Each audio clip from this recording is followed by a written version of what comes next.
प्रिय विद्यार्थियों, आज कक्षा 6 में विषय हमने गणित के अंदर हमने प्रश्नावली नंबर 2 है उसमें ये जो पूर्ण संख्याएं हैं, पहले हमने संख्याएं पढ़ा था।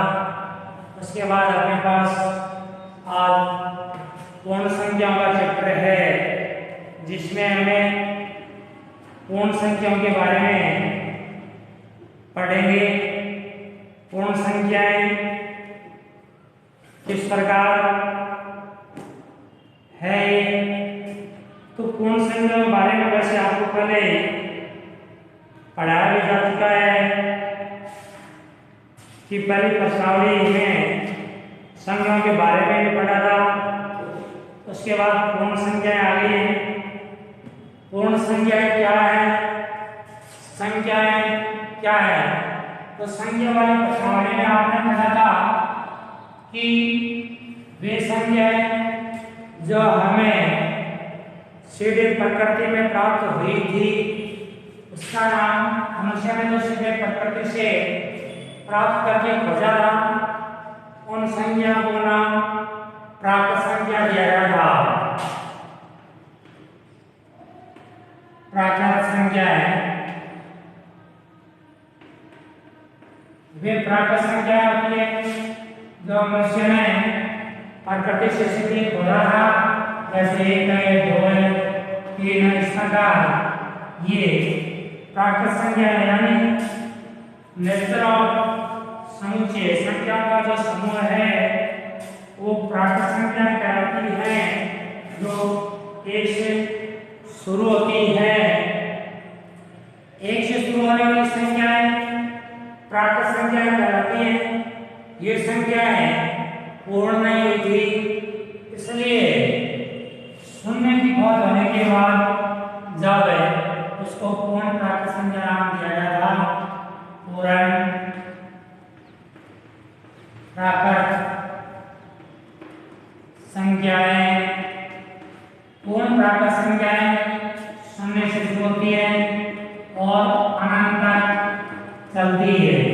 ये प्राकृत संख्या और पूर्ण प्राकृत संख्या जो है ये दोनों में अंतर बताती है कि पूर्ण संख्या तो कौन सी है और प्राकृत संख्या कौन सी है।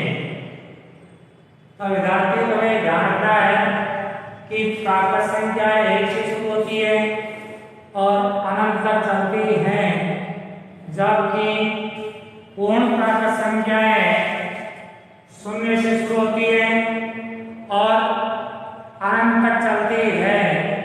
तो इस प्रकार ये पूर्ण प्राकृत संख्या होने के कारण इनको पूर्ण संख्याएं कहा गया है।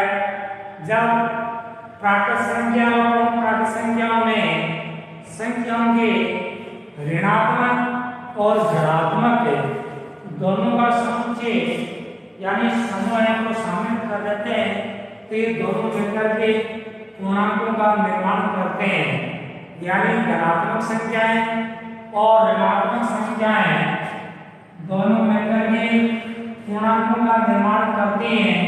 जैसे ये रेखा है, इस पर यहाँ शून्य स्थित है, इधर 1 2 3 4 की संख्या स्थित है और शून्य से इस तरह -1 -2 -3 -4 इस प्रकार संख्याएं स्थित है।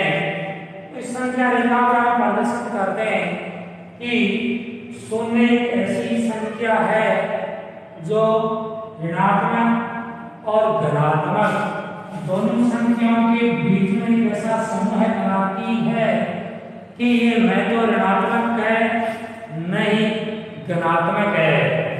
शून्य न कभी प्लस का होता है न कभी माइनस का होता है, यानी न तो ऋणात्मक में शामिल किया जाएगा न धनात्मक में शामिल किया जाएगा। ये दोनों के बीच की ऋणात्मक और धनात्मक संख्याओं के बीच की सीमा का निर्धारण करती है, इसलिए ये इसके बीच में स्थित है। इस शून्य से अगर रेखा पर हमें लेफ्ट हैंड साइड बाईं तरफ जो संख्या अंकित करेंगे वो सारी की सारी संख्याएं ऋणात्मक होगी और शून्य से राइट हैंड साइड की तरफ दाईं तरफ हम जो संख्या अंकित करेंगे संख्या रेखा पर वो सारी की सारी संख्याएं धनात्मक होगी। और इस प्रकार संख्या रेखा पर और ये जब धनात्मक और ऋणात्मक संख्याओं का समूह बन जाता है शून्य को शामिल करने पर तब इन संख्याओं का नाम पूर्णांक कहलाता है। शून्य सबसे छोटा पूर्णांक है क्योंकि ये प्राकृत संख्या थी, ये पूर्ण संख्या थी, तो पूर्ण संख्या होने के बाद शून्य से शुरू होती है, तो शून्य सबसे छोटी पूर्ण संख्या है और ये एक सबसे छोटी प्राकृत संख्या है। ये दोनों में अंतर है। इसके बाद इन संख्याओं में हमें इसके साथ साथ 200 रूप में और डाले हुए हैं जिसमें भी हमें विचार कर लेते हैं। एक है पूर्ववर्ती संख्या, पूर्ववर्ती एक पूर्ववर्ती है, दूसरा जो शब्द है वो अपने पास परवर्ती है। परवर्ती तो ये दो शब्द है, तो पूर्ववर्ती है, दूसरा परवर्ती है।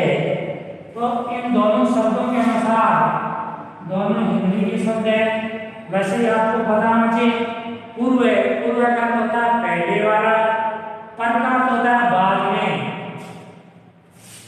यानी पर पूर्ववर्ती पूर्ववर्ती का है उस संख्या से जो हमने निर्धारित कर रखी है उसे पहले आने वाली संख्या पूर्ववर्ती संख्या कहलाएगी।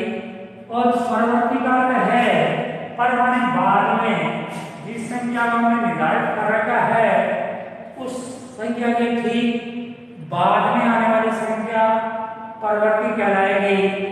जैसे आपने कोई अंक 5 निर्धारित कर रखा है, 5 अपना एक अंक है निर्धारित, तो इसका पूर्ववर्ती पूर्ववर्ती 5 से पहले आने वाला, यानी 5 अगर हम संख्या रेखा को प्रदर्शित करें, अगर इस 5 को हम यहाँ संख्या रेखा पर प्रदर्शित करें तो इसका पूर्ववर्ती का अर्थ है कि इससे अंक के लेफ्ट हैंड साइड दाएं पक्ष में आने वाला अंक जो है उसका पूर्ववर्ती होगा, यानी 4 का जो अंक है वो इसका पूर्ववर्ती अंक होगा। क्योंकि 5 से पहले पूर्व माने पहले 4 आएगा। अगर हम परवर्ती की ओर जाएं, ये पूर्ववर्ती हो गया, अगर हमें परवर्ती की ओर जाएं प्रकार में बाद में, तो इसके बाद आने वाला जो अंक है, जैसे 5 के बाद 6 का अंक जो है 6 आएगा, तो परवर्ती जो संख्या है संख्या रेखा पर राइट हैंड साइड की तरफ यानी दाएं पक्ष की तरफ आएगी, वो परवर्ती संख्या होगी। और लेफ्ट हैंड साइड यानी बाएं तरफ की जो संख्या आएगी वो हमारी पूर्ववर्ती संख्या होगी। इस प्रकार हम संख्याओं को, जैसे 5 है तो पूर्ववर्ती 5 से पहले आने वाली, 4 है तो 4 से पहले आने वाली, 3 है तो 3 से पहले आने वाली। अगर परवर्ती पूछा है तो 5 के बाद 6 आएगा, अगर अपने पास 6 संख्या है तो 6 के बाद 7 आएगा, तो 6 की परवर्ती संख्या 7 है, 7 की परवर्ती संख्या 8 है, 8 की परवर्ती संख्या 9 है। तो इस प्रकार परवर्ती का अर्थ है उस संख्या के बाद में आने वाली संख्या, जबकि पूर्ववर्ती का अर्थ है उसे पहले पूर्व में आने वाली संख्या। तो इस प्रकार ये संख्याओं के क्रम है, उस क्रम के अनुसार ये संख्या आती है। इसी क्रम में आगे कुछ अन्य बिंदु अपने पास पूर्ण संख्याएं, तो पूर्ण संख्याओं के बारे में मैंने अभी बताया। पूर्ण संख्याएं क्या है? पूर्ण संख्याएं धनात्मक और ऋणात्मक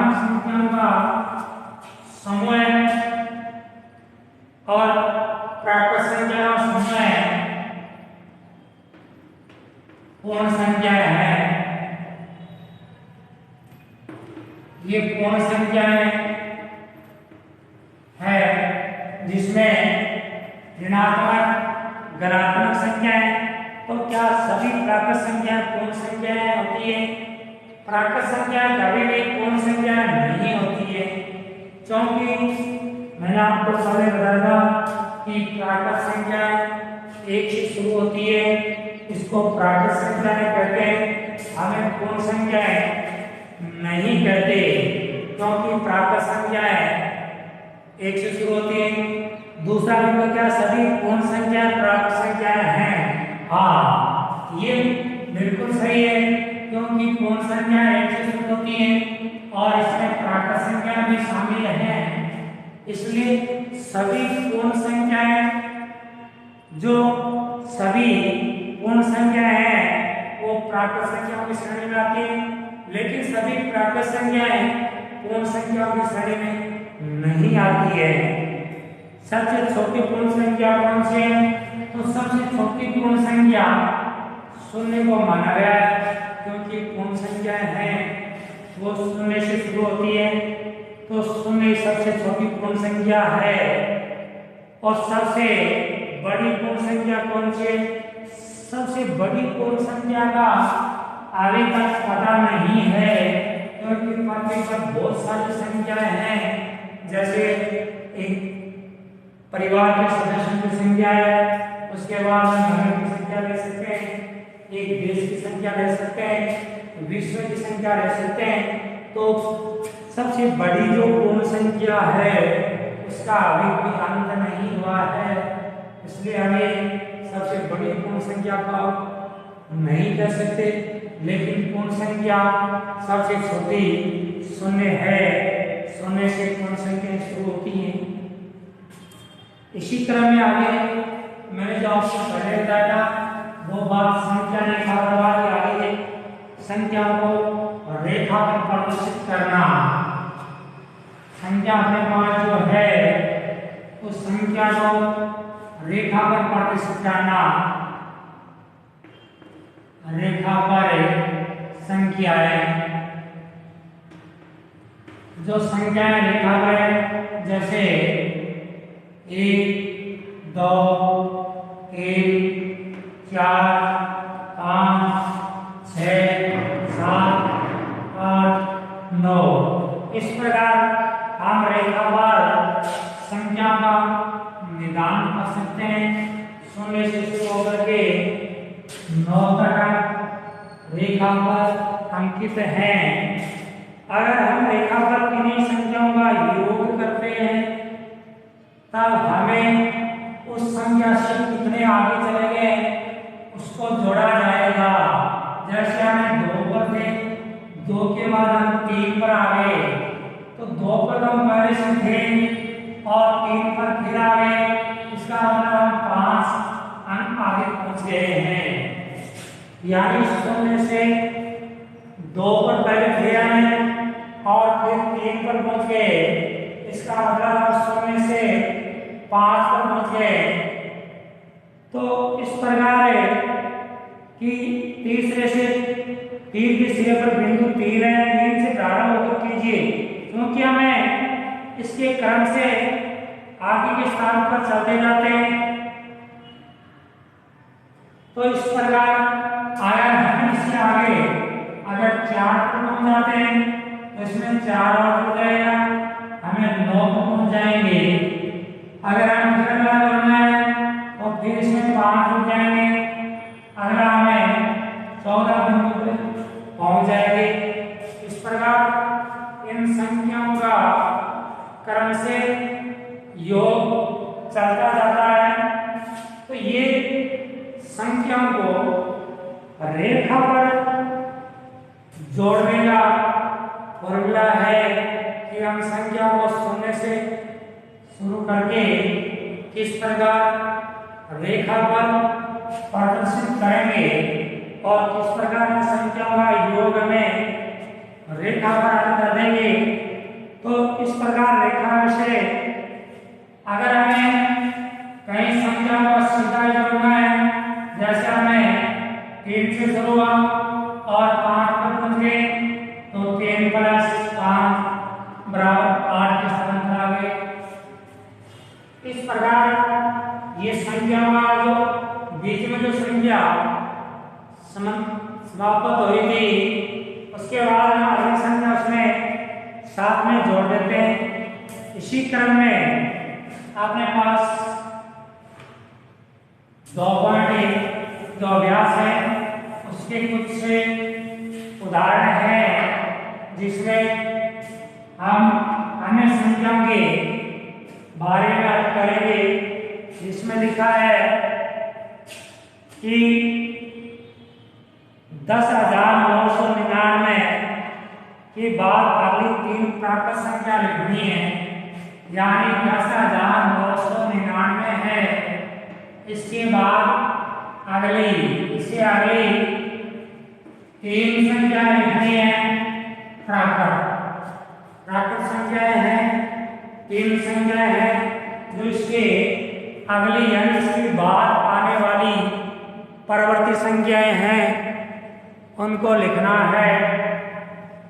तो इसके बाद में अगर इसमें हमें एक संख्या रेखा के अनुसार एक जोड़ते जाएंगे तो इसकी अगली संख्याएं हमें प्राप्त हो जाएगी क्रमशः। 3 संख्या प्राप्त करने के लिए हमें क्रमशः इसमें इस प्रकार ये संख्या हो गई 0, फिर 0, फिर 0 और फिर 11, यानी ये हो गई 11,000। इसी तरह में ये संख्या हो गई 11,001, इसी तरह में ये संख्या हो गई 11,002। तो इस प्रकार इसकी अगली 3 प्राकृत संख्याएं ये हो गई है। इस प्रकार इनको क्रम से सीख सकते हो आप। फिर आगे लिखा है कि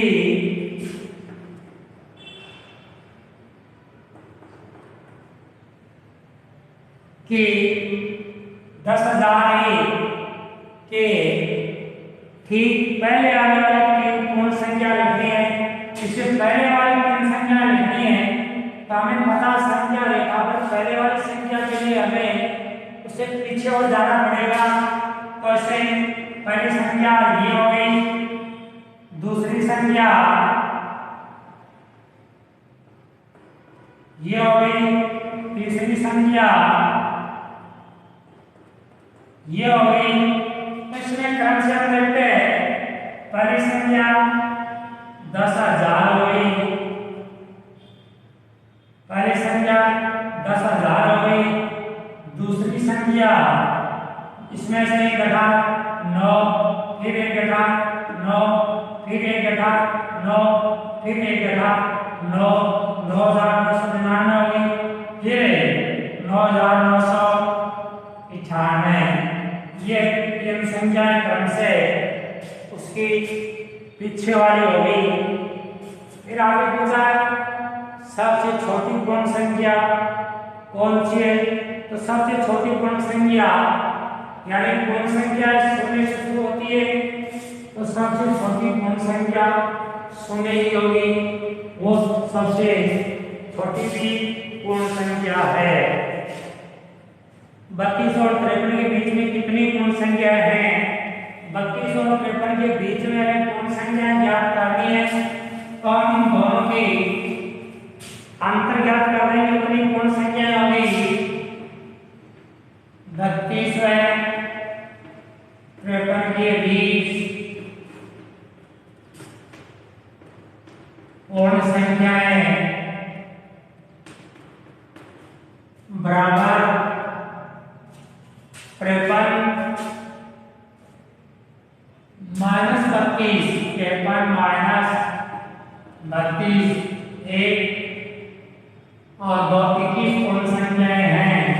तो इस प्रकार इन दोनों का जो अंतर होगा उतने इसके बीच में हमें पूर्ण संख्याएं प्राप्त होगी।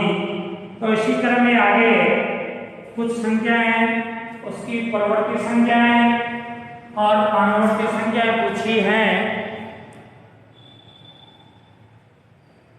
इसी क्रम में आज हम